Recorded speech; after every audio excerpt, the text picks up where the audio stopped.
عن عبد الله بن بسر يقول قال النبي صلى الله عليه وسلم طوبى لمن وجد في صحيفته استغفارا كثيرا رواہ ابن ماجہ کتاب الادب۔ عبداللہ بن بسر رضی اللہ عنہ سے روایت ہے، رسول اللہ صلی اللہ علیہ وسلم نے فرمایا، مبارک ہو اس کو جو اپنے نامہ اعمال میں استغفار کثرت سے پائے۔ توبہ کہتے ہیں نا، مبارک ہو، خوشخبری ہو اس شخص کے لیے جس کے صحیفہ یعنی نامہ اعمال میں کثرت سے استغفار موجود ہو۔ انسان چونکہ ہر دم غلطی کرتا رہتا ہے تو اس کو توبہ کرنی ہوتی ہے، اور توبہ کے لیے جو ایک فارمل طریقہ ہے وہ کیا ہے؟ استغفار کرنے کا، یعنی باقاعدہ بخشش مانگی جائے، ٹھیک ہے نا، اللہ سے بخشش مانگنا۔ تو جو شخص کثرت سے بخشش مانگتا ہے obviously اسی کے نامہ اعمال میں بہت زیادہ استغفار ملے گی۔ تو اگر آپ امیجن کریں کہ آپ کے ایک دن کے جو سارے اعمال ہیں یا ان کی جو کہانی ہے صبح سے شام تک کی، تو ہم سب دیکھیں کہ ہمارے نامہ اعمال میں، ہمارے ایک دن کی ڈائری میں کتنی بار استغفار شامل ہوئی، ہم نے کتنی بار استغفار کیا، یعنی لفظ استغفر اللہ یا اللہم اغفر لی یا رب اغفر لی یا اللہ مجھے معاف کر دے، کتنی بار کہا، کیونکہ جتنی بار کہیں گے اتنی بار ہی لکھا جائے گا، یعنی جتنی بار معافی مانگیں گے، استغفار کریں گے، وہی موجود پائیں گے۔ اور اس کے برعکس دیگر باتیں کتنی ہیں یا کیا کیا چیز ہے اس میں۔ اصل بات یہ ہے کہ ہم فالتو باتوں کے اتنے عادی ہو چکے ہیں کہ جو کرنے کی بات ہے اس کے لیے وقت کم رہ جاتا ہے، کیونکہ وقت تو اتنا ہی ہے نا۔ تو آپ چاہیں تو اس میں اچھی باتیں کر لیں، استغفار کر لیں، اللہ کا ذکر کر لیں، یا کسی کو فائدہ پہنچانے کا کوئی کام کر لیں، اور چاہیں تو ادھر ادھر کی اپنی کہانیاں سناتے ہوئے وقت گزار دیں، کیونکہ بولنا تو ہم نے ہے ہی، وہ تو ہماری فطرت میں کہ ہم نے بولنا ہے، اور صبح سویرے بولنا شروع کر دیں۔ ذکر کا جو وقت ہے، جس وقت ساری کائنات یا زمین آسمان کی ہر چیز ایک طرح سے ذکر میں مصروف ہوتی ہے، چڑیا پرندے ہر چیز چہچہا رہی ہوتی ہے، اور دراصل کیا کر رہے ہوتے ہیں؟ اللہ کی تسبیح ہی کر رہے ہوتے ہیں۔ تو ہم تو اس وقت بھی باز نہیں آتے باتیں کرنے سے، فالتو باتیں، تو باقی دن تو پھر ہے ہی باتوں کا۔ تو ہم سب کو اپنا محاسبہ کرنے کی ضرورت ہے، اور اپنے لیے ایک سوال لکھ کے رکھ سکتے ہیں کہ میں نے آج کتنی بار استغفار کی۔ نبی صلی اللہ علیہ وسلم کتنی بار کیا کرتے تھے؟ جی 70 سے 100 بار کیا کرتے تھے، اور وہ اللہ کے رسول تھے، اور ان کے اگلے پچھلے گناہ سب معاف کر دیے گئے تھے۔ اور ہمارا طرز عمل کیا ہے؟ وجہ یہ ہے کہ ہمیں اپنی غلطیوں کا احساس ہی نہیں ہے، کہ جب احساس ہوتا ہے، ایک تڑپ آتی ہے، ایک پریشانی ہوتی ہے، تو پھر ہی انسان اس کے ازالے کی کوشش کرتا ہے نا۔ مثلا اگر کسی کے جسم میں کوئی بیماری ہو، جیسے کینسر ہوتا ہے، اور اس کو پتہ ہی نہ ہو کہ وہ بیمار ہے، تو کیا وہ علاج کرائے گا؟ نہیں کرے گا، حتیٰ کہ وہ مرض اس کے لیے کیا بن جاتا ہے؟ جان لیوا بن جاتا ہے۔ کیونکہ ہمیں غلطی کا اعتراف کر کے اس کی اصلاح کرنے کی بجائے کس چیز کی عادت ہے؟ اپنے آپ کو جسٹیفائی کرنے کی، کہ جو ہم سوچ رہے ہیں، جو ہم کر رہے ہیں وہ بالکل ٹھیک ہے۔ ہر چیز کی کوئی نہ کوئی تعویل کر لیتے ہیں۔ تو جب غلطیوں کی تعویل کرتے چلے جائیں گے تو پھر نتیجہ کیا نکلے گا؟ پھر توبہ کی توفیق نہیں ہوگی، توبہ کے لیے شعوری کوشش نہیں ہوگی، اور جب وہ کوشش نہیں ہوگی تو استغفار کہاں سے کریں گے، اور پھر وہ کریں گے نہیں تو نامہ اعمال میں کہاں سے آئے گا، اور اگر نہیں آتا تو پھر وہ مبارک کس کے لیے اور خوشخبری کس کے لیے؟ تو ہر چیز دوسرے کے ساتھ ریلیٹڈ ہے نا، ایک عمل دوسرے عمل کے ساتھ ایک چین ہوتی ہے پوری۔ تو جو بخشش مانگتا ہے اور ندامت کے آنسو گرتے ہیں اس کے، اور وہ کہتا ہے کہ اللہ تو مجھے معاف کر دے، تو اس کے لیے اللہ کا پھر وعدہ ہے کہ اللہ اسے معاف کرے گا۔ حدیث میں آتا ہے، رسول اللہ صلی اللہ علیہ وسلم نے فرمایا، شیطان نے اپنے رب عز و جل سے کہا، مجھے تیری عزت اور جلال کی قسم، میں تیرے بندوں کو اس وقت تک گمراہ کرتا رہوں گا جب تک ان کے جسم میں روح رہے گی، یعنی جب تک مر نہیں جاتا بندہ، روح نکل نہیں جاتی، اس وقت تک ابلیس اپنا کام نہیں چھوڑتا، کہتا میں کرتا رہوں گا گمراہ۔ اور اللہ عز و جل نے فرمایا، مجھے اپنی عزت اور جلال کی قسم، جب تک وہ مجھ سے معافی مانگتے رہیں گے میں انہیں معاف کرتا رہوں گا۔ لیکن دیکھیے، ہم تھوڑی سی ہمیں تکلیف ہو جاتی ہے، سر دردی ہو جاتا ہے، بخار ہو جاتا ہے، تو کیا اس میں ہماری ہمت توفیق باقی رہتی ہے کہ ہم پھر بھی استغفار کرتے رہیں یا دعا مانگیں یا کوئی ذکر کریں؟ عموماً کیا ہوتا ہے جب ایسی کیفیت ہوتی ہے تو ہم سب کچھ بھول جاتے ہیں، لوگوں سے بات کرنا، کچھ پڑھنا، کوئی کام کرنا، ہر چیز ایک بوجھ لگتا ہے، کچھ بھی نہیں کرنا چاہتے۔ پھر آپ بخاری کی روایت میں آتا ہے، اے عائشہ، مجھے تمہارے بارے میں اس طرح کی خبریں ملی ہیں، اگر تم واقعی اس معاملے میں پاک و صاف ہو تو اللہ تمہاری پاکی بیان کر دے گا، لیکن اگر تم نے کسی گناہ کا ارادہ کیا تھا تو اللہ کی مغفرت چاہو، استغفار کرو، اس کے حضور توبہ کرو، کیونکہ بندہ جب اعتراف کر لیتا ہے اور پھر اللہ کی بارگاہ میں استغفار کرتا ہے تو اللہ اس کی توبہ قبول کر لیتا ہے۔ دیکھیے جب بھی کسی پر کوئی الزام لگتا ہے تو دو میں سے ایک صورتیں ہوتی ہیں. ایک یہ کہ وہ شخص مجرم نہیں ہوتا, اس نے جرم نہیں کیا ہوتا, اور دوسرا یہ کہ اس نے یا کیا ہوتا ہے یا اس کا ارادہ کیا ہوتا ہے. دو میں سے ایک ہی چیز ہے. تو اگر کوئی شخص اس پہ کوئی الزام لگا اور اس نے غلط کام کیا ہی نہیں تو اس کو بالکل اطمینان رکھنا چاہیے کہ میں اس معاملے میں بالکل سچا ہوں اور کسی کی باتوں پر مجھے اوفینڈ نہیں ہونا, مجھے بھڑکنا نہیں, اور مجھے چیخنا چلانا نہیں اور بدتمیزی کا طوفان برپا نہیں کرنا. اللہ کو پتا ہے میں نے غلط کام نہیں کیا اور حمایت کے لیے اللہ کافی ہے. اور دوسرا یہ کہ انسان جب گلٹی کانشیس ہو, اس کو پتا ہو کہ اس نے نیت کی تھی, ارادہ کیا تھا اور کچھ نہ کچھ اس راہ پہ چل پڑا تھا یا پھر کر گزرا تھا, تو پھر اس صورت میں بھی صفائی دینے کی اور اپنے آپ کو سچا ثابت کرنے کے لیے جھوٹ بولنے کی ضرورت نہیں. اور اگر کوئی ایسا کرے گا تو اس کے لیے معافی کا کوئی دروازہ نہیں پھر, کیونکہ وہ ایک تو غلط کر چکا اور دوسرا اس پہ جھوٹ بول رہا ہے, اور جھوٹ بول کر ایک اور گناہ کر رہا ہے, اور پھر اس جھوٹ کو چھپانے کے لیے شاید ایک اور جھوٹ بولنا پڑے. اس طرح وہ گناہوں کی دلدل میں پھنستا چلا جائے گا. تو کبھی بھی کوئی ایسی بات ہو تو سب سے پہلے تو اپنے آپ کا حساب لے, محاسبہ کرے, یہ جو میں نے کیا ہے, یہ جو کہا ہے, اس میں اصل حقیقت کیا ہے, کیونکہ یہ اللہ جانتا تھا, یہ بندے کو خود پتا ہوتا ہے کہ وہ کہاں کھڑا ہے. تو ان دونوں صورتوں میں کتنی بہترین نبی صلی اللہ علیہ وسلم نے راہ دکھائی ہے, اور اس میں انسان کے لیے اطمینان ہی اطمینان ہے. پھر یہ ہے کہ معافی کی امید بھی رکھنی چاہیے, کیونکہ شیطان انسان کے اندر بار بار یہ وسوسہ ڈالتا ہے کہ اللہ تمہیں نہیں معاف کرے گا. اس وسوسے سے بچنا چاہیے, کیونکہ اللہ کا وعدہ ہے وہ معاف کرے گا, تو وہ کیوں نہیں کرے گا, وہ ظالم نہیں ہے.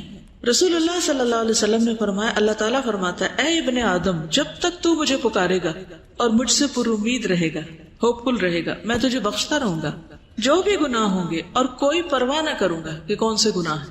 اے ابن آدم, اگر تیرے گناہ آسمان کی بلندیوں تک پہنچ جائے تو پھر تو مجھ سے بخشش طلب کرے تو میں پرواہ کیے بغیر تجھے بخش دوں گا, ولا ابالی, مجھے پرواہ ہی نہیں, کیونکہ ہمارا کوئی گناہ اللہ تعالیٰ کو نقصان نہیں دیتا. بندے عام طور پر جب بندوں کو معاف نہیں کرتے تو کیوں نہیں کرتے, کیونکہ بندے بندوں سے ہرٹ ہو جاتے ہیں, یا بندوں کو بندے نقصان پہنچا جاتے ہیں تو وہ معاف نہیں کر پاتے. ہمارا کوئی گناہ اللہ تعالیٰ کو اس طریقے پر ہرٹ نہیں کرتا اور نہ اس کو کوئی نقصان ہوتا ہے. وہ ایک حدیث قدسی میں آتا ہے نا کہ اگر سارے کے سارے اول و آخر جن و انس سب سے زیادہ فاسق و فاجر شخص کی طرح ہو جائے, اس کے دل کی طرح ہو جائے, تو یہ چیز اللہ کی بادشاہت میں کچھ بھی کمی نہیں کرتی. اللہ کو اس کی کوئی پرواہ نہیں, کوئی فکر نہیں, نقصان کچھ نہیں اس کا. بندوں کا تو نقصان ہو جاتا ہے نا, اللہ کا کوئی نقصان نہیں ہوتا. تو اس لیے اللہ تعالیٰ کو معاف کرنے میں مشکل بھی کوئی نہیں, ویسے بھی وہ عزیز و مقتدر ہے.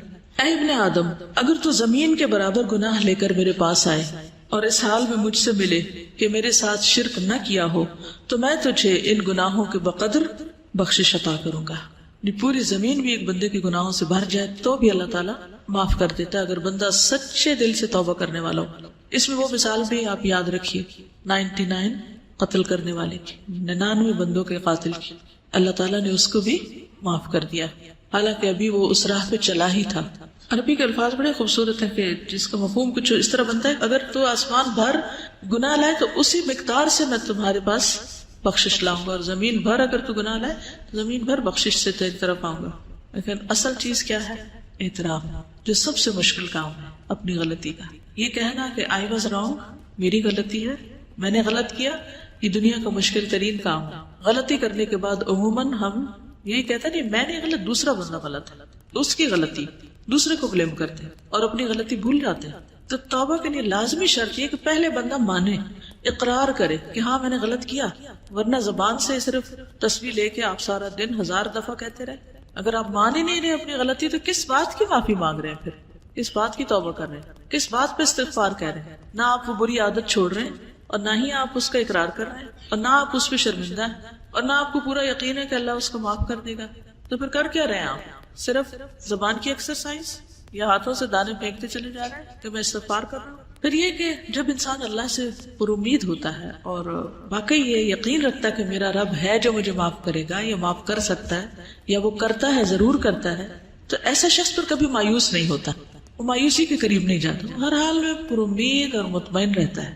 ابو ہریرہ کہتے ہیں میں نے نبی صلی اللہ علیہ وسلم کو فرماتے ہوئے سنا, ایک بندے نے بہت گناہ کیے اور کہا ہے میرے رب میں تیرا ہی گناہ گار بندہ ہوں, تو مجھے بخش دے, یعنی میں ہی تیرا گناہ گار بندہ ہوں, تو مجھے معاف کر دے.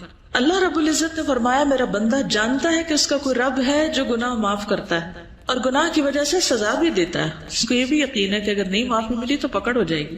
تو میں نے اپنے بندے کو بخش دیا. پھر بندہ رکا رہا جتنا اللہ نے چاہا، جتنی اللہ نے اس کو توفیق دی وہ گناہ سے رکا رہا.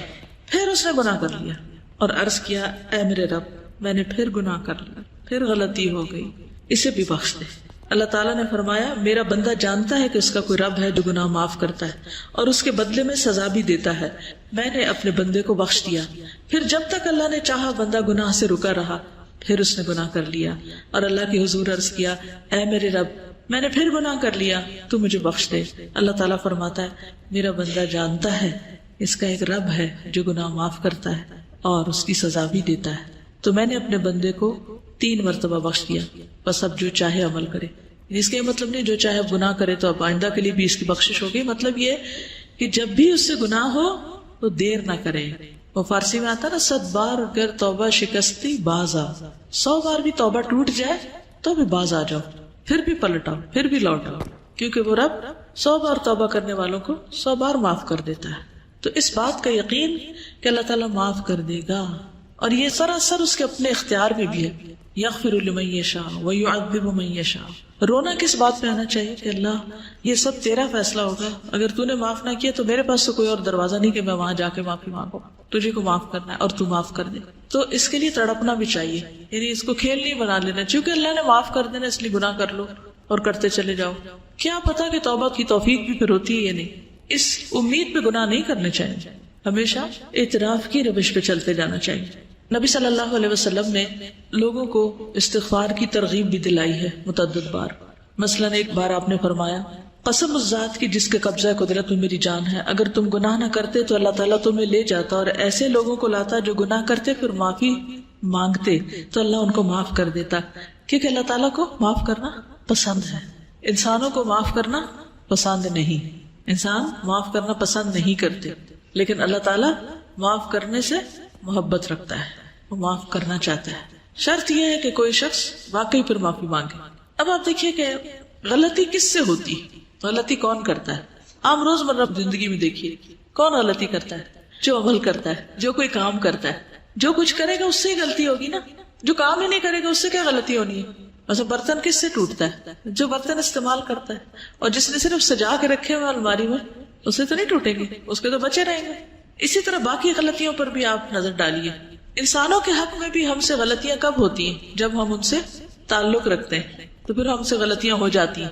اور اگر ہم تعلق ہی نہ رکھے کسی سے، مثلا ایک شخص جو اس وقت سڑک پر جا رہا ہو اس سے ہماری کوئی ناراضگی ہے، ہم نے اس کو کوئی نقصان کیا یا اس کو کوئی دل دکھایا نہیں، کیوں؟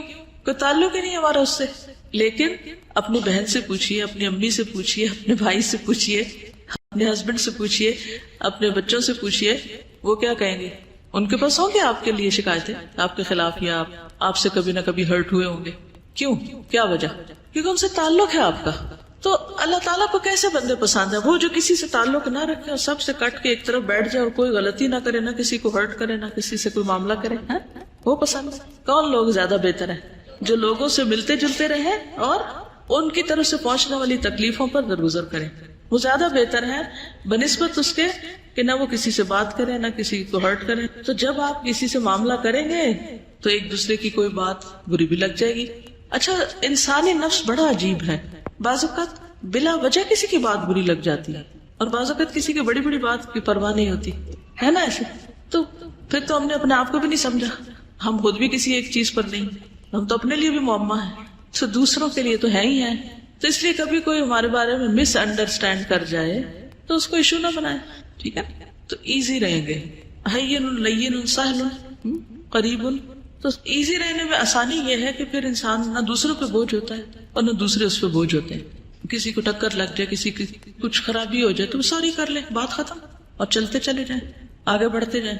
کرنا اس کے علاوہ کوئی چارہ نہیں اور کوئی طریقہ نہیں کہ آپ زندگی میں پروگرس کر سکیں. آگے بڑھنے کے لیے معاف کرنا ہی پڑے گا، بھولنا ہی پڑے گا. دوسروں کی غلطیاں ایسی چیز نہیں ہوتی کہ جن کو آپ یاد رکھیں، ٹھیک ہے نا؟ یہ یاد رکھنے کی چیزیں نہیں ہیں، لیکن عموماً ہم یاد رکھنے والی چیزیں تو بھول جاتے ہیں، ان میں تو ہمارا حافظہ خراب ہے.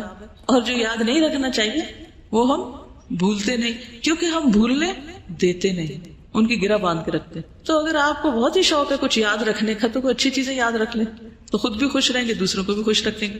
اسی لیے ہمیں کچھ ڈھنگ کی چیزیں یاد ہی نہیں رہتی کیونکہ ہمارا دماغ کس میں الجھا رہتا ہے. ویسے کتاب آپ کے آگے رکھی ہوئی ہے, صبح ٹیسٹ بھی ہے اور آپ کو سبق یاد نہیں ہو رہا, کیا وجہ ہے؟ پوچھا کرے رک کر کیا مسئلہ کیا ہے, کیوں ایسا ہو رہا میرے ساتھ. تو کوئی نہ کوئی الجھن ہوگی آپ کے دماغ میں جو اتنی آپ کو الجھائے ہوئے ہوگی کہ آپ کی نظریں بھی الفاظ پہ نہیں ٹک رہی ہوں گی. تو کرنا کیا چاہیے ایسے میں جب آپ کو کوئی چیز اتنا زیادہ ڈسٹرب کر دے؟ پھر ہوتے جانا چاہیے. کیا کریں گے؟ اس شخص کو جس نے 99 قتل کیے تھے اسے کیا سجیسٹ کیا تھا؟ جگہ تبدیل کر لو. جی نیک لوگوں کی بستی میں چلے جاؤ. تو ہم کیا کر سکتے ہیں؟ ویسا نہیں پڑھی جا رہی نا بات, تو آپ اس وقت بند کر دیں کتاب, اٹھ کے کچھ اور کرنے چلے جائیں. 5 منٹ لے لیں, 10 لے لیں, کچھ اور کام کر لیں. اتنا میں خوب دماغ خالی سوچ بھی لے گا اور جو کچھ اس میں آ رہا ہے اس الجھاؤ کا کوئی سلجھاؤ ہو بھی جائے گا, اور پھر واپس پلٹ آئے, پھر آ کے فریش کام شروع کر دیں. یہ اس وقت کوئی ایسا کام لے لیں کہ جس میں بہت زیادہ آپ کو ذہنی یکسوئی نہ چاہیے, تھوڑے سے اڑ جائے وہاں سے, جگہ کو چھوڑ دیں. غصے کا بھی علاج کیا ہے؟ جگہ چھوڑ دیں, پوزیشن بدل لیں بیسیکلی. تو ان چیزوں کا بھی علاج یہی ہے کہ آپ ہٹ جائیں وہاں سے. پھر اللہ سبحانہ و تعالیٰ قرآن پاک میں فرماتے ہیں افلا یتوبون الی اللہ ویستغفرونہ, کیا وہ اللہ سے توبہ نہیں کریں گے, استغفار نہیں کریں گے؟ واللہ غفور الرحیم, اور اللہ غفور الرحیم ہے. نبی صلی اللہ علیہ وسلم کو حکم دیا گیا واستغفر اللہ ان اللہ کان غفور الرحیم, اور اللہ سے بخشش طلب کیجیے, اللہ تعالیٰ یقیناً بہت بخشنے والا, رحم فرمانے والا ہے. سب لوگوں کو حکم دیا گیا توبوا الی اللہ جمیعا, اور وان استغفروا ربکم ثم توبوا الیہ. سورۃ ہود میں ہود علیہ السلام نے اپنی قوم کو کہا تھا کہ اپنے پروردگار سے معافی مانگو اور اس کے حضور توبہ کرو. پھر نوح علیہ السلام نے بھی کہا فقلت استغفروا ربکم انہ کان غفارا یرسل السماء علیکم مدرارا. ہود علیہ السلام نے کہا وَيَا قَوْمِ اسْتَغْفِرُوا رَبَّكُمْ ثُمَّ تُوبُوا إِلَيْهِ. شعیب علیہ السلام نے کہا وَاسْتَغْفِرُوا رَبَّكُمْ ثُمَّ تُوبُوا إِلَيْهِ. نبی صلی اللہ علیہ وسلم نے اپنی قوم کو استغفار سکھائی, نہیں اپنے لوگوں کو. نبی صلی اللہ علیہ وسلم کے پاس جب کوئی آ کے یہ کہتا یا رسول اللہ صلی اللہ علیہ وسلم جب میں اپنے پروردگار سے دعا کروں تو کیا کہا کروں؟ تو آپ نے فرمایا کہو اللہم اغفر لی وارحمنی واہدنی وارزقنی, اے اللہ مجھے معاف کر دے, مجھ پر رحم فرما, مجھے ہدایت دے, مجھے رزق دے. اس کے بعد آپ نے انگوٹھے کو نکال کر باقی 4 انگلیوں کو بند کر کے فرمایا یہ 4 چیزیں دنیا اور آخرت دونوں کی جامع ہیں, یعنی جس کو یہ 4 چیزیں مل گئی اس کو دنیا آخرت سب کچھ مل گیا. 2 سجدوں کے بیچ میں ہم یہ دعا پڑھتے ہیں, ٹھیک ہے؟ تو تھوڑا شعوری طور پر پڑھنے کی کوشش کریں کیونکہ اس میں دنیا اور آخرت کی بھلائیاں ہیں اس دعا میں. اور ویسے بھی دعا کرتے وقت اگر انسان استغفار کرتا ہے تو ایک طرح سے پہلے اس کے گناہ دھل جاتے ہیں, پھر اس کے بعد اللہ کا قرب مانگتا ہے, اللہ کی محبت مانگتا ہے, باقی چیزیں مانگتا ہے. تو یہ ایسے ہی ہے کہ جیسے انسان پہلے نہائے دھوئے پھر خوشبو لگائے, ٹھیک ہے. نبی صلی اللہ علیہ وسلم اسلام قبول کرنے والے کو سب سے پہلے استغفار سکھاتے تھے. یہ صحیح مسلم کی روایت ہے. کان رسول اللہ صلی اللہ علیہ وسلم یعلم من اسلم یقول اللہم اغفر لی وارحمنی واہدنی وارزقنی. ٹھیک ہے, جب کوئی مسلمان ہوتا تو آپ اس کو یہ کلمات سکھاتے کہ یہ مانگو. پھر ایمان والوں کی صفت بھی یہی ہے وبالاسحار هم یستغفرون والمستغفرین بالاسحار, سورۃ آل عمران میں آتا ہے. خاص طور پر عورتوں کو استغفار کا حکم دیا گیا. حدیث یاد ہے کسی کو؟ اور کیوں دیا گیا؟ صحیح مسلم کی روایت ہے رسول اللہ صلی اللہ علیہ وسلم نے فرمایا اے عورتوں کے گروہ صدقہ کرتی رہا کرو اور کثرت سے استغفار کرتی رہا کرو. یعنی ہم خواتین کو اور بھی زیادہ استغفار کی ضرورت ہے کیونکہ میں نے دوزخ والوں میں زیادہ تر عورتوں کو دیکھا ہے. ان عورتوں میں سے ایک عقل مند عورت نے عرض کیا کہ ہمارے کثرت سے دوزخ میں جانے کی وجہ کیا ہے؟ ان سے سوال کیا. آپ نے فرمایا تم لعنت کثرت سے کرتی, یعنی لعن تان, دوسروں کو بلیم کرنا, دوسروں کو برا بھلا کہنا, اور اپنے خاوند کی ناشکری کرتی. ناشکری بھی نا ایک عادت ہوتی ہے, کسی حال پہ راضی نہ ہونا, کسی کا احسان نہ ماننا. پھر اسی طرح یہ ہے کہ ہمیں صرف اپنے لیے نہیں دوسروں کے لیے بھی استغفار کرنی چاہیے. وہ بھی ہم نماز میں کرتے ہیں, اسے بھی تھوڑا سا شعور کے ساتھ کیجیے. کیا کہتے ہیں؟ ربنا اغفر لی ولوالدی وللمؤمنین یوم یقوم الحساب. ٹھیک, خصوصاً جب کوئی فوت ہو جائے تو اس کی بخشش کی دعا کرنی چاہیے. نجاشی جب فوت ہو گیا تھا تو نبی صلی اللہ علیہ وسلم نے صحابہ سے کہا تھا کہ استغفروا لاخیکم, اپنے بھائی کے لیے استغفار کرو, یعنی اس کی مغفرت کی دعا کرو. حسن بصری کہتے ہیں کثرت سے استغفار کرو, اپنے گھروں میں, اپنے دسترخوانوں پر, اپنے راستوں میں, بازاروں میں, مجلسوں میں, جہاں بھی تم ہو. تمہیں نہیں معلوم کہ کہاں بخشش نازل ہو جائے, کہاں اللہ تعالیٰ بخش دے. کیونکہ حدیث ہے نا توبہ, یعنی خوشخبری کس کے لیے؟ لمن وجد فی صحیفتی استغفارا کثیرا, جس کے صحیفے میں, جس کے اعمال نامے میں کثرت سے استغفار. تو پھر ہر موقع پہ، ہر مجلس میں، ہر جگہ انسان کرتا رہے، اور پھر برائی کرتے ہی ساتھ ہی کر لے. لیکن صرف برائی کرتے ہی نہیں، نیکی کے بعد بھی، نیکی کا کام کر کے بھی. کیوں؟ وہ کیوں؟ جیسے نماز کے بعد ہم سلام پھیرتے ہیں نا، تو سب سے پہلے کیا کرتے ہیں؟ اللہ اکبر، استغفر اللہ. واہ، کیوں؟ آپ نماز کے اندر بھی غلطیاں ہوتی ہیں، نماز کا حق ہی ادا نہیں کرتے، اور شابش، نیک کام کرتے ہوئے ہو سکتا نیت میں کوئی خرابی ہوگی، اور تکبر سے بھی بچتا ہے انسان کہ ہم اس کا حق ادا نہیں کر پائے. یا اللہ تو معاف کر دے، ہمیں جو کرنا چاہیے وہ ہم نے نہیں کیا. اس سے ایروگنس نہیں آئے گی کہ ہم نے بہت کچھ کر لیا، جو کرنا چاہیے تھا وہ کر نہیں پائے. ما عبدناک حق عبادتک، فرشتے کہیں گے نا. اور حقیقت بھی یہی ہے نا، ہم میں سے کون سیٹسفائیڈ ہے اپنے کاموں سے کہ میں تو بہت اچھے کر رہا ہوں. یہ دھڑکا لگا رہتا ہے کہ کل جب کھلے گا اعمال نامہ تو پتہ نہیں کون سا کام کس کوالٹی کا نکلے گا اس میں سے. اول تو نیکیاں کرتے ہی کام ہے، جو کر لیتے ہیں ان کو خراب بہت زیادہ کر دیتے ہیں، مختلف چیزوں سے ان کو ستیہ ناش بھی کرتے ہیں یا ان کی شکل بگاڑ دیتے ہیں. تھوڑا سا کام کر لیتے ہیں تو بس چین نہیں پاتے جب تک لوگوں کو بتا نہ بیٹھے کہ یہ میں نے کیا تھا. یہ جیسے ابھی بات ہی تھی نا کہ اگر کوئی بات کر رہا ہو تو میں تو پہلے سے ہی کرتا ہوں، مجھے تو پہلے ہی پتا ہے، یہ تو میں پہلے سے جانتا ہی ہوں، یہ تو مجھے آتی ہے، یہ میں نے تو کیا تھا. عموماً کیا جملے ہوتے ہیں. کیا اللہ تعالیٰ نہیں دیکھ رہا اس وقت کہ ہمیں اصل شوق کس بات کا ہے، اصل شوق کس چیز کا ہے، اور کیا محرک ہے، کس جذبے سے لگے ہوئے ہیں. تو اس لیے اس پہ بھی بہت راضی ہو جانے کی ضرورت نہیں. کوئی بھی چاہے صدقہ خیرات کرے، کچھ بھی کام کرے، کوئی بھی، تو ڈرتے ہوئے. والذین یؤتون ما آتوا وقلوبهم وجلۃ. تو اہل ایمان تو وہ ہوتے ہیں کہ جو کرتے ہیں اور ان کے دل ڈر رہے ہوتے ہیں، نیکی کرتے ہوئے ڈر رہے ہوتے ہیں کہ پتہ نہیں کس کوالٹی کی ہے. یہ سال میں سب سے زیادہ بخشش کب ہوتی؟ رمضان کے علاوہ یوم عرفہ. عرفہ کے دن سب سے زیادہ لوگوں کی معافی ہوتی ہے، اور شیطان اپنے سر میں مٹی ڈالتا ہے، روتا ہے، چیختا ہے، چلاتا ہے. آپ کو پتا ہے کہ عرفات سے واپس آنے کے بعد کیا کرنے کو کہا گیا؟ آیت پڑھے، ثم افیدوا واستغفر اللہ. اس وقت بھی کیا کرو جب عرفات سے لوٹ رہے ہو تو یہ نہ کہو بس اب تو سب معاف ہو گیا، میں آرام کی نیند سو جا کے. پھر بھی واپسی پہ ذکر کیا ہونا چاہیے؟ اس وقت بھی کیا کہتے رہو، کیونکہ یہ بہت بڑی مشکل ہے کہ نیکی کرتے ہی ساتھ ہی شیطان اندر آ جاتا ہے اور وہ انسان کو نا بلا دیتا ہے. تم نے تو کارنامہ کر لیا، تم نے تو بہت بڑا تیر مارا، اور پھر اتنی کہانیاں سناتے ہیں، یوں ہم نے عرفات میں کیا، ایسے ہم نے کیا، ایسے. ثم افیدوا من حیث افاض الناس واستغفر اللہ ان اللہ غفور رحیم. اگر کوئی بھی نیک عمل کر کے یہ احساس باقی رہے تو پھر تکبر کا سوال ہی نہ ہے کہ انسان نیکیوں پہ کوئی اپنے آپ کو بڑی چیز سمجھنے لگے. ابراہیم علیہ السلام نے بھی دعا مانگی تھی اپنے لیے، والذی اطمع ان یغفر لی خطیئتی یوم الدین. مجھے امید ہے کہ وہ میری خطائیں معاف کر دے گا قیامت کے دن. حالانکہ وہ ابو الانبیاء ہیں، خلیل اللہ ہیں. موسیٰ علیہ السلام نے کیا کہا؟ قال رب انی ظلمت نفسی فاغفر لی فغفر له. یونس علیہ السلام نے لا الہ الا انت سبحانک انی کنت من الظالمین. داؤد علیہ السلام نے کیا کیا؟ وظن داؤد انما فتناہ فاستغفر ربہ وخر راکعا واناب. اللہ کے جتنے بھی نیک بندے ہیں اور بڑے بڑے نیک کام کرنے والے ہیں، ان سے کہیں کوئی بھول چوک ہوئی تو فوراً پلٹے اللہ کی طرف، اور اللہ نے ان کو معاف کر دیا. خود آدم علیہ السلام نے کیا کہا تھا؟ ربنا ظلمنا انفسنا وان لم تغفر لنا وترحمنا لنکونن من الخاسرین. نبی صلی اللہ علیہ وسلم کی زندگی میں تو خیر کثرت سے ایسی دعائیں ملتی ہیں. آج جب میں آ رہی تھی تو میں دل چاہ رہا تھا کہ کلاس میں جتنی بھی آپ کی مثلاً اس کتاب میں دعائیں ہیں قرآنی یا مصنون، سب کو اگر آپ مارک کر لیں کہ کتنی کثرت سے استغفار کا یا رب اغفر لی کا یا اغفر لنا کا یا فاغفر لی کا لفظ آیا ہے، تو اگر ان کو جمع کریں تو حیرت ہوتی ہے کہ اتنی زیادہ دعاؤں میں بس معافی ہی مانگی گئی ہے. کیونکہ انسان کی اگر معافی ہو جائے تو باقی سب چیزیں تو خود ہی ٹھیک ہو جائیں گی. عمران بن حسین کہتے ہیں کہ نبی صلی اللہ علیہ وسلم کی اکثر دعا یہ ہوتی تھی، اللہم اغفر لی ما اخطأت وما تعمدت وما اسررت وما اعلنت وما جہلت وما تعمدت. اے اللہ میرے ان گناہوں کو معاف فرما جو میں نے غلطی سے کیے یا جان بوجھ کے کیے، چھپ کر کیے، اعلانیہ طور پر کیے، نادانی میں کیے یا جانتے بوجھتے ہوئے کیے. یعنی گناہوں کی بھی قسمیں ہیں نا، کوئی کسی طرح ہو جاتا ہے، کوئی کسی طرح، کوئی کسی طرح.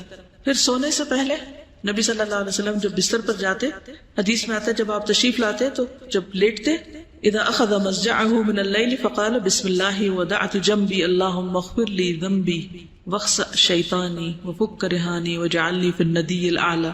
اے اللہ تو میرے گناہ بخش دے، میرے شیطان کو ذلیل کر، میری قید کو کھول دے، اور مجھے اعلیٰ و عرفہ مجلس کا ہم نشین کر دے۔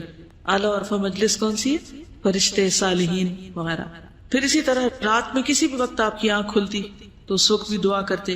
پھر جب تہجد پڑھتے تو سجدے میں پڑھتے رب اغفر لی ما اسررت وما اعلنت، اللہ میرے پوشیدہ اور ظاہر تمام گناہ معاف کر دے۔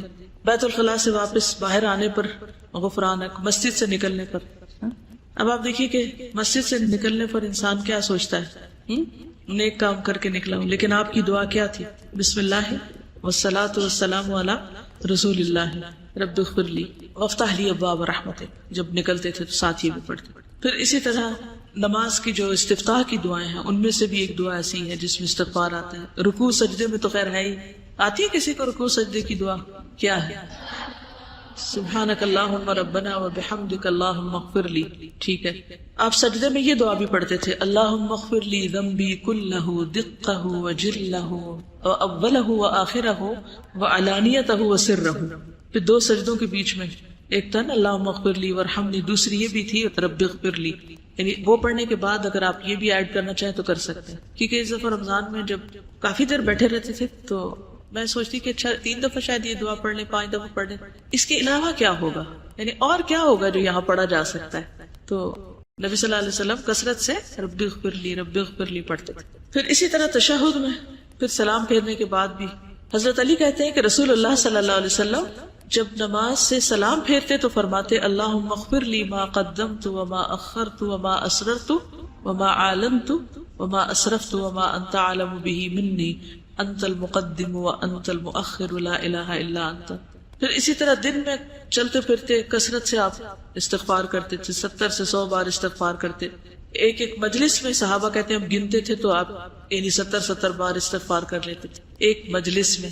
اگر 70 دفعہ استغفار کریں تو باقی باتیں کتنی ہوں گی، اور ہماری مجلس میں کتنی دفعہ استغفار ہوتا ہے۔ آخر میں بھی کر لیں تو بڑی خوش قسمتی کی یاد رہے کہ اختتام مجلس ہی کی دعا پڑھ لیں۔ مجلس سے آپ کیا مراد لیتے؟ جیسے یہ درس کلاس ہے یا کچھ اور؟ مثلاً کون سی مجلس؟ کوئی بھی گیدرنگ، فرینڈس کی گیدرنگ، فیملی گیدرنگ، شادی کے موقع پر، پارٹی میں، گھر میں، اپنے روم میں، ٹیلی فون پہ، ہاں کوئی بھی گروپ ورک جب کر رہے ہوتے ہیں۔ اصل میں ہم کہتے تھے ہم سنت کے بڑے پیروکار ہیں، لیکن حقیقت میں روح نہیں پائی ہم نے کہ ہمارے اندر بھی وہ کچھ چیزیں آ جائیں۔ پھر ہم یہ کہتے نہیں وہ تو نبی صلی اللہ علیہ وسلم کے لیے خاص تھی۔ ٹھیک ہے، آپ سے بڑھ کر کسی نے کوئی بڑا کام نہیں کیا۔